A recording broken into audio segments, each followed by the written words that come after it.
মেঘালয় আলোর হাত ধরে ঘর থেকে বের হয়ে এলো। সিঁড়ি দিয়ে নামার সময় মেঘালয় ধীরে ধীরে পায়ের কদম ফেলল, যেন আলোর হাতে সুবিধা হয়। সিঁড়ির শেষ প্রান্তে এসে দাঁড়িয়ে পড়ল মেঘালয়। সেই সাথে আলো দাঁড়িয়ে যায়। মেঘালয় আলোর দিকে ফিরে হাত বাড়িয়ে দেয় আলোর শাড়ির আঁচলের দিকে। আলো শক্ত হয়ে হয়ে দাঁড়িয়ে থাকে। মেঘালয় আলোর শাড়ির আঁচল তুলে আলোর মাথায় দিয়ে বলল, এবার ঠিক আছে। দেখতে মিসেস মেঘালয় মন হচ্ছে। আলো মাথা নিচু করে ফেলল। মেঘালয় আর আলোর হাত ধরল না, কারণ বাড়ির বড় মানুষেরা আছে সেখানে।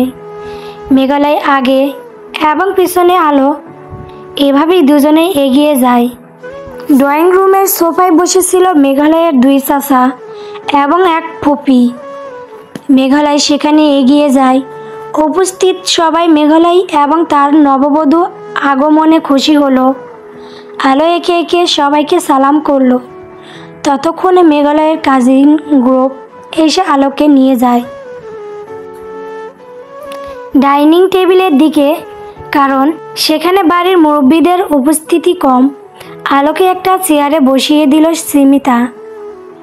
তারপর টেবিলে বাকি 11টা চেয়ার ধীরে ধীরে পরিপূর্ণ হয়ে যায়।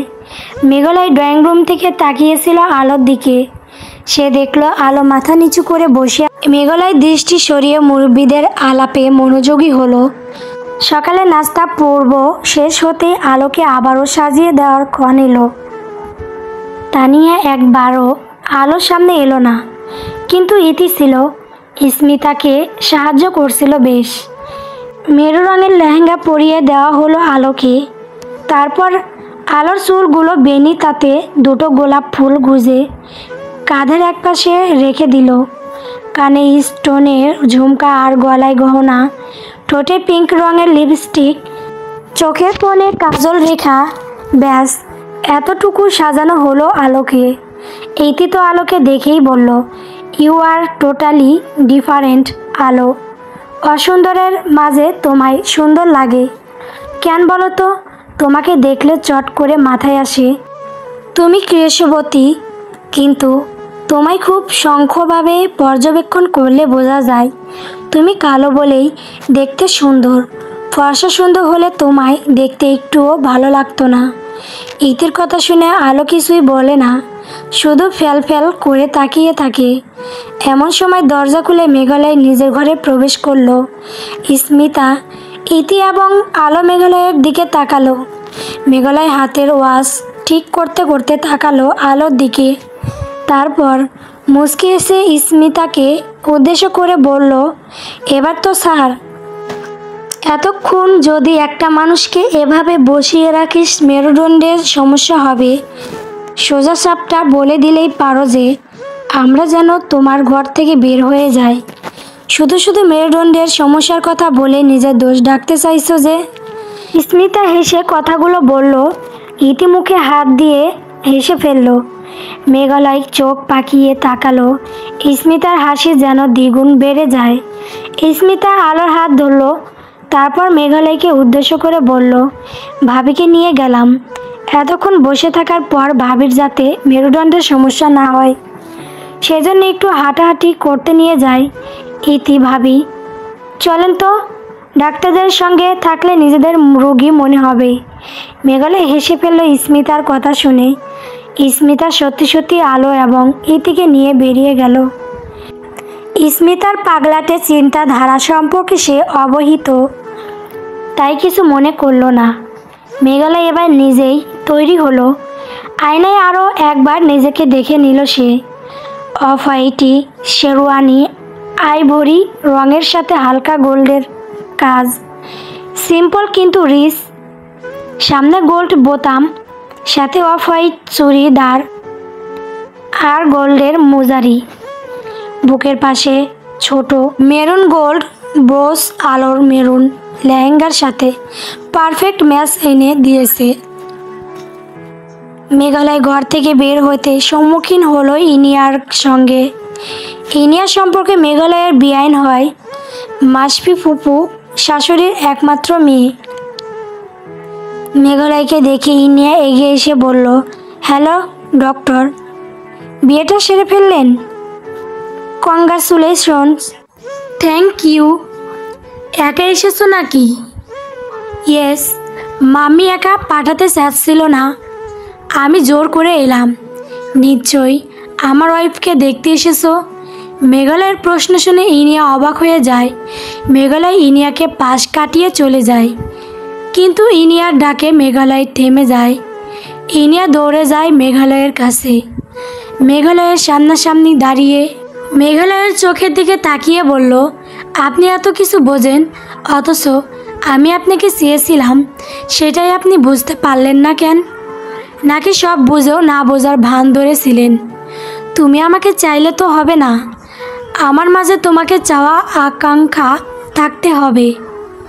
আমি তোমাকে চাইনি কখনো। আমার মাঝে কিসের কমতি ছিল মেঘালয়?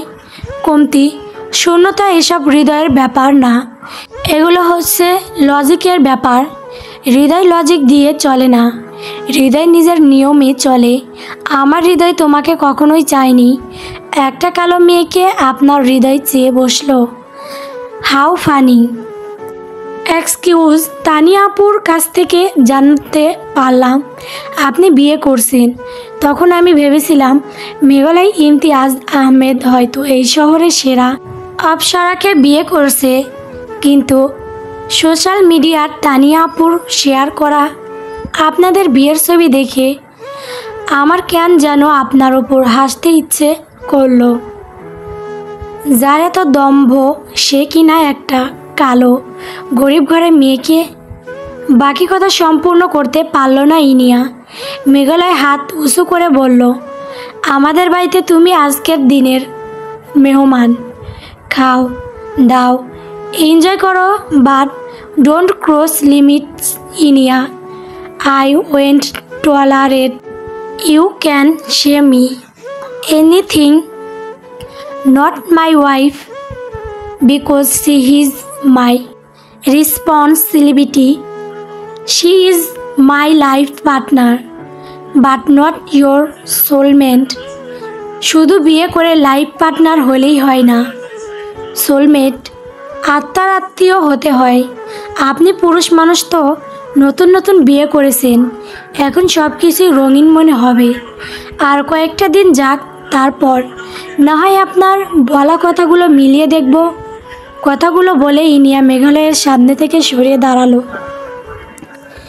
মেঘালয় হনহনিয়ে সিঁড়ি বেয়ে চলল ছাদের দিকে, কারণ ছাদে রিসিপশনের জন্য ডেকোরেশন করা হয়েছে। ইনিয়া মেয়েটা এমন কেন? তানিয়ার মতো এক রোখা জেদি অ্যাগোরেন্ট। এসব ভাবতে ভাবতেই মেঘালয় ছাদে প্রবেশ করলো। আলোদের বাড়ি থেকে মোট 14 জন এলো। আফসার সাহেব, সিতারা বেগম, আলোর নানি, আলোর দুই মামা মামি সহ তাদের ছেলে মেয়েরা এলো। আলোর শ্বশুরবাড়ির বিরাট অবস্থা দেখে তারা আশ্চর্য হলেন। আফসার সাহেব বাদে বাকি সবাই তবদা খেয়ে বসে আছে। আফসার সাহেবকে দেখে আলো এগিয়ে এসে তার বাবার সামনে দাঁড়ালো। চোখ ভর্তি জল নিয়ে তার বাবার মুখের দিকে তাকিয়ে রইল। আফসার সাহেব মেয়ের দিকে এক দৃষ্টিতে তাকিয়ে রইলেন। মেয়েটা কি একদিন বদলে গেল? এত বছরের যত্নে ত্রুটি ছিল হয়তো, নয়তো আজ মেয়েটাকে এত সুন্দর লাগছে কেন? আফসার সাহেব কাঁপা কাঁপা হাতটা আলোর মাথায় রেখে বলল, তোকে ছাড়া আমার গৃহ আজ শূন্য রে মা। কথাটি বলতে বলতেই আফসার সাহেব ঝরঝরিয়ে কেঁদে ফেললেন। আলো তার বাবার হাত ধরে কান্না করে ফেলল। উপস্থিত সবার দাঁড়িয়ে দেখল হৃদয় বিদারক এক দৃশ্য। মেঘালয় আফসার সাহেবকে দেখে এগিয়ে এসে সালাম জানালো। আফসার খুশি হয়ে মেঘালয়ের মাথায় হাত বুলিয়ে দেয়। মেয়ে এবং জামাইকে একসঙ্গে দেখে আফসার সাহেবের হৃদয় শান্তি অনুভব হয়। রাজপুত্রের ন্যায় দেখতে ছেলেটা নাকি তার কৃষবতী মেয়ের স্বামী। মাহরিনকে দেখে আফসার সাহেব সেদিকে এগিয়ে গেলেন। ছাদভর্তি মানুষের চোখ ফাঁকি দিয়ে মেঘালয় আলোর দিকে সামান্য ঝুঁকে বলল, তুমি এত নিষ্ঠুর কেন মিথ্যাবতী? প্রতিবার আমার জন্য সেজে গুজে হাজির হও সবার সামনে, অথচ আমাকে দেখাতে কেন এত কাপড়নতা তোমার? মেঘালয়, এদিকে আয়। মাহরিনের ডাক শুনে মেঘালয় চলে গেল সেদিকে। আলো চুপটি করে বসে রইল। পাশের ফাঁকা অংশটায় একের পর এক মানুষ আসছে, বসছে, তার সঙ্গে কথা বলছে, দু চারটা ছবি তুলে চলে যাচ্ছে। এর মাঝে মেঘালয়ের ঘনিষ্ঠ বন্ধু, কলিগ সবাই আসে। আলোকে দেখে অনেকেই অবাক হয়। মেঘালয় তাদের ফেস রিয়াকশন দেখে তাদের মনের অবস্থা বুঝতে পারে, কিন্তু লোকের কথায় কি আসে যায়। অবশেষে অনুষ্ঠান শেষ হবার পর আলো এবং মেঘালয়কে নিয়ে আফসার সাহেব এবং সিতারা বেগম রওনা হলেন তাদের বাসার উদ্দেশ্য। বাকিরা চলে গেছে আগেই। মেঘালয় এবং আলোকে নিলয় কোয়ার্টারে প্রবেশ করার পর আশেপাশের অনেকেই আসে নতুন জামাইকে দেখতে। অনেকেই তো আলোর হুট করে ভাগ্য পরিবর্তন দেখে হিংসায় জ্বলে পুড়ে যাচ্ছে। ধীরে ধীরে মানুষে আনাগোনা কমতে শুরু করে। মেঘালয় একা বসে আছে আফসার সাহেবের কামরায়। এই ঘরটা বড়, তাই মেঘালয় এবং আলোকে এই ঘরে থাকতে দেওয়া হয়েছে। আলো সেই ছোট্ট 10 ফিটের ঘর কি আর মেঘালয় থাকতে পারবে? আলো সিতারা বেগমের সঙ্গে কাজে সাহায্য করছে। মেহমানরা সবাই চলে গেছে, কারণ ছোট্ট বাসায় অধিক মানুষ কেমন থাকবে। রান্নাবান্না শেষ হলো রাত 10টার দিকে। আলো সব কিছু গুছিয়ে রাখলো। তারপর তার আগের ঘরটায় ঢুকে বাটিকের হলুদ রঙা 3 পিস নিয়ে গোসলখানায় ঢুকলো। গোসল করার দরকার। শরীর থেকে মশলা পেঁয়াজের গন্ধ আসছে। গোসল শেষ করে বের হতেই দেখলো সিতারা বেগম খাবার সব বেড়ে রেখেছেন টেবিলে। আলোকে দেখে সিতারা বেগম বললেন, জামাইকে ডেকে নিয়ে আয়। আলো মাথা নাড়িয়ে চলে গেল তার বাবার ঘরে। রুমে ঢুকতেই দেখতে পেল রুম অন্ধকার হয়ে আছে। আলো সুইচ অন করতেই সারা ঘরে আলো ছড়িয়ে গেল। খাটের দিকে তাকাতেই আলো দেখল মেঘালয় কপালের ওপর হাত রেখে শুয়ে আছে। আলো ধীর পায়ে এগিয়ে যায়, খাটের সামনে গিয়ে দাঁড়ালো। তারপর মেঘালয়কে উদ্দেশ্য করে বলল, এই যে শুনছেন? আলোর কণ্ঠস্বর পেয়ে মেঘালয় কপাল থেকে সরিয়ে তাকালো। আলোকে দেখে বলল, আমি যে এই বাড়িতে আসি তোমার মনে আছে? মেঘালয়ের কথা শুনে আলো মাথা নিচু করে ফেলল। মেঘালয় আলোর মুখের দিকে তাকালো। আলোর মাথায় লাল গামছা বাঁধা দেখে মেঘালয় উঠে বসল। খাট উপর পা ঝুলিয়ে বসল সে। একটু আগে মা কল করেছিল, তানিয়া ভাবি নাকি রাগারাগি করে চলে গেছে বাড়ি থেকে। মাসপি ভাইয়া না চাইতেও ভাবির সঙ্গে ঢাকায় ফিরে গেছে। কথাগুলো শুনে আলোর কষ্ট হলো। তানিয়া হয়তো তার কারণেই চলে গেছে। মুখ দিয়ে কোনো শব্দ বের হলো না আলোর। অপরাধবোধ যেন গলার কাছে এসে আটকে গেছে। আমরা 3 ভাই, মায়ের একটা মেয়ের ভীষণ শখ ছিল। ছোটবেলায় বড়বেলায় অনেকেই বলতে শুনতাম। আমার মাকে বলতো, আপনার 3 ছেলে দিয়ে 3 মেয়ে পাবেন। মা তার 3 ছেলেকে বিয়ে করিয়েছে। জানি না আমার মা আদৌ 3 মেয়ে পেয়েছে কিনা। মাসপি ভাই তার বউ নিয়ে ঢাকায় থাকে। কাব্য ভাই আর ইতি ভাবি চলে যাবে, এটা তো তুমি জানোই। বাকি রইলাম আমি আর তুমি। আমার অনুপস্থিতিতে তুমি আমার মাকে দেখিয়ে রাখবে। It's request. আমার মা তোমাকে মেয়ে ভাবেছে, তার শেষ ইচ্ছার মান তুমি রাখবে। যতদিন মা বেঁচে আছে তাকে কোনোদিন কষ্ট দিয়ে কথা বলবে না। ধীরে ধীরে আমার মা মৃত্যুর দিকে এগিয়ে যাচ্ছে, অথচ আমি কিছুই করতে পারছি না, কারণ কিছু কিছু ব্যাপারে মানুষের ক্ষমতা সীমিত।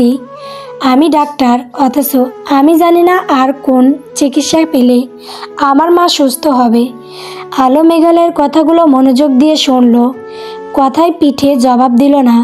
সিতারা বেগমের ডাক পড়তে আলো মেঘালয়কে নিয়ে রাতের খাবার খাওয়ার জন্য ঘর থেকে বের হলো। এরই মাঝে কেটে গেছে বহুদিন। মেঘালয় এবং আলোর বিয়ের বয়স মাত্র 13 দিন চলছে। তানিয়া এবং মাসপি ফিরে গেছে ঢাকায়। কাব্য এবং ইতির আগামী পরশুদিন পোল্যান্ডে যাওয়ার দিন ফিক্স হয়েছে। মেঘালয় আগের রুটিনে ফিরে গিয়েছে। হাসপাতালের ডিউটি। বিগত কয়েকদিন ধরে মাহরিনের পাশে বসে আলো অপেক্ষায় থাকে মেঘালয়ের হাসপাতাল থেকে ফিরে আসার। তখন মেঘালয়ের আনন্দ অনুভব হয়, মারিনের শরীর আগের থেকে কিছুটা সুস্থ আছে। হয়তো আলো সেবা এবং সঙ্গ পেয়ে শরীরটা বেঁচে থাকার চেষ্টা করছে। আলোকে নিয়ে রোজ গার্ডেনে কিংবা ছাদ বাগানে সময় কাটায় মাহরিন। আলো মাহরিনের কথাগুলো এত মনোযোগ নিয়ে শুনে যেন মনে হয় কোনো ক্লাসের ইম্পর্টেন্ট লেকচার শুনছে। রোজ মাহরিনের চুল আশ্রে দেয়া, মাহরিনের সঙ্গে বসে পড়ন্ত বিকেলে চায়ের আড্ডা সবই আলোর উপভোগ করছে। মাঝে মাঝে অচেতন মনে যখন খেয়াল আসে মাহরিন মাত্র আর কিছুদিনের মেহমান, তখন আলোর বুক ভেঙে আসে। মাঝে মাঝে সৃষ্টিকর্তার কাছে দোয়া করে যেন কিছু একটা ম্যাজিক হোক আর মাহরিন সুস্থ হয়ে যাক। আজ অসময়ে বিকেলবেলা মেঘালয় ফিরে এলো, তবে একা নয়। মাসফি, তানিয়া সহ স্মিতা সহ 8 জন কাজিনকে সঙ্গে নিয়ে এসেছে। কাব্য আর ইতি তো আসেই। মাসফি তানিয়াকে দেখে মাহরিন বেশ কিছুক্ষণ অবাক হয়ে তাকিয়েছিলেন। তিনি মনে মনে ভেবে রেখেছিলেন আর বুঝি দেখা হবে না মাসফির মুখটা। সবাই আনন্দ হই হুল্লারে মেতে উঠল। মেঘালয় মাহরিনের সামনে গিয়ে হাঁটু গেড়ে বসল। তারপর মাহরিনের হাত ধরে বলল, মা চলো আজ সেই ছোট্টবেলার মতো তোমার 3 ছেলেকে নিয়ে তুমি ঘুরতে বের হবে। তোমার 3 ছেলে আজ তোমার পছন্দ মতো জায়গায় ঘুরতে যাবে, সেই ছোট্টবেলার মতো। তুমি যেখানে যাবে আমরা সেখানে যাব। মাহরিন মেঘালয়ের মাথা হাত কেঁদে ফেললেন। কাঁদতে কাঁদতে বলছেন, আমার জীবনের কোনো এক পুণ্যের ফল বোধহয় তুই না থাকলে আমি কবেই মরে যেতাম রে মেঘালয়। উপস্থিত সবাই আনন্দ ঘন মুহূর্তে এমন বিষাদময় মুহূর্তের সাক্ষী হলো। মাসফি মাহরিনের পাশে বসলো, মাহরিনের হাতটা ধরল। মাহরিন আগের থেকে বেশ শুকিয়ে গেছে। মাসফির বুকটা ধক করে ওঠে। কাব্য দূর থেকে তাকিয়ে থাকে। বাবাকে ছাড়া মা নিয়ে নিয়েছে নিজেদের, কিন্তু মাকে ছাড়া।